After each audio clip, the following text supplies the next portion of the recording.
Good morning, how you doing? Let me ask you a question. What makes Winston Churchill such a powerful leader?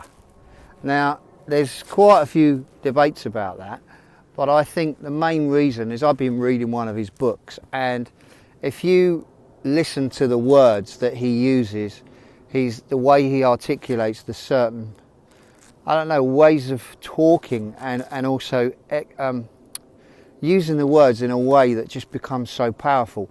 I mean, I read a lot of James Patterson, as you know. It's one of my favourites. He is just unbelievable. If you've never read one of his books, just go and read one, right? And I'll guarantee you, you won't put this thing down. You'll be just on it every day, because that's what I get like. I mean, I can sit there in one sitting quite comfortably and read one of his books, no problem at all. And they are so good, and they just pull you in. It's like watching an action movie from start to finish. And the reason that they're so good is because he uses words in such a way that are so simple. Okay, the words that he articulates in all these books, they're not outrageously long or anything. I mean, I read this one book just recently, and it was just the first page that you open just pulls you right through, like you wouldn't believe it. I mean, it's incredible. And the thing is as you become more aware of it, especially me being copywriting, I listen to the tone, I listen to the actual beat, the rhythm of the words, and also what's really powerful, I think more than anything, is that the way that the words are used. And if you know anything a little bit about copywriting, John Calton is one of my favourites when it comes to this. He uses a thing called power words. And power words are like action words, but really pack a punch. You know, instead of saying run down the road, he might say bolted. Or instead of saying there was a big dog, he might say an incredible large ferocious animal. Or, you know, that's just giving you an example. But what he's trying to do is if you've got to read his stuff to really understand it. But what it is he's using the boring words, as I call them, the words that are not really impactful, yeah.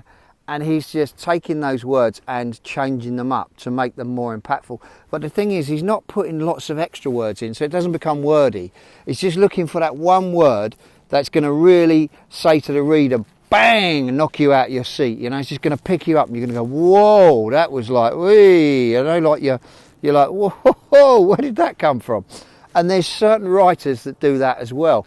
And I think if you start to read things like, a lot of the great presidents, Abraham Lincoln, you've got Winston Churchill, as I said before, you've got Martin Luther King as another prime example. When you listen to the words, I mean, that I Have a Dream speech is just incredible. And what I want to tell you is that's exactly the same with your copy, your email, everything that you do when it comes to writing words down on paper.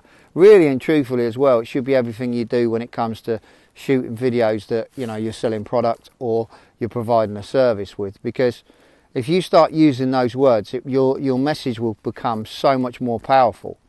Now, I did go yesterday about writing how you talk, and that's exactly what I'm saying to you. You can still do that, but what you can do is you can put words in there that will just pack that much punch.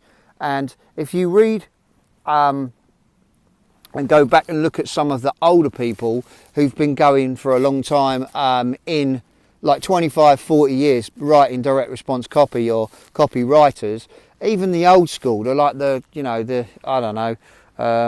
Victor Schwartz, advertising, what's the other one? Breakthrough advertising. There's loads. There's just loads. But you'd have to really look at it, and you know what you're looking for. But you'll see these words, and all the words that they use are not so much word. It doesn't make the sentences wordy.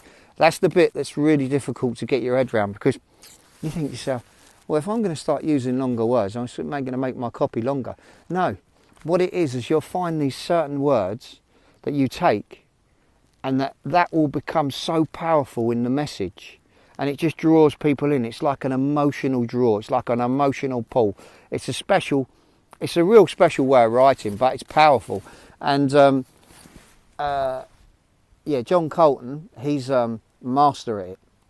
I mean, his one-legged golfer title, you know, it's just got so much in it, and it gives such a large message because it's powerful, it's emotional, it's curiosity based. It's got everything in that title. It's incredible. And there's so many other titles out there. But I suggest if you're looking to find out more about creative writing, emotional writing, another one, Stephen King, amazing. Who else? You know, there's loads. But what you got to do is you start picking up the books, and you can read them, and we can talk about that tomorrow. You can read lots of books very, very quickly, and you can get so much more knowledge inside of you very fast. And I'll talk to you tomorrow about that. It's like it's not quite speed reading, because speed reading is a totally different technique, and that's something you can go through as well. But tomorrow I'm going to share with you something that I think is really going to open you up to whatever you're doing right now to increase the amount of books that you can read per year. All right, that's it for me today. I think the clouds are coming ready for me. I'm waiting for them. I'm like that today. Come on, bring it. I'm just in like one of them fired up moods today. Friday, we're getting close to the weekend. Saturday coming. So we'll have one more video tomorrow. I'll do that one tomorrow for you. Speak to you soon. Bye for now.